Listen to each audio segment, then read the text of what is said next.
Is your Block Blast app asking for an update? Don't let outdated versions stop your fun. I'll show you how to update it in just a few simple steps. Hey everyone, welcome to Make Gaming Easy. In today's video, I'll be showing you how to update Block Blast. So without any further ado, let's get started.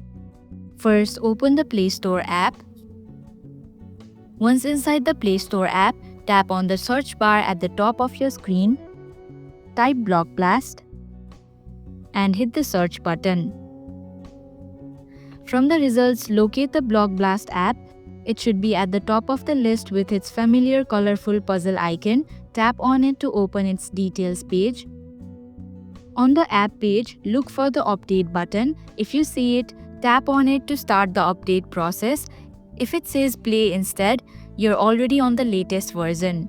Once you tap update, the download and installation will begin. Make sure you're connected to Wi-Fi for a smooth process. When it's done, the button will change to play. Now tap on the play button to launch the updated version of Block Blast. You're all set to enjoy the newest features. And that's it. You've successfully updated the Block Blast app and are ready to play with the latest improvements. Thanks for watching Make Gaming Easy. If you like this video, hit the like button and drop a comment down if you have any questions or feedback. And if you're new, subscribe and stay updated for the future videos.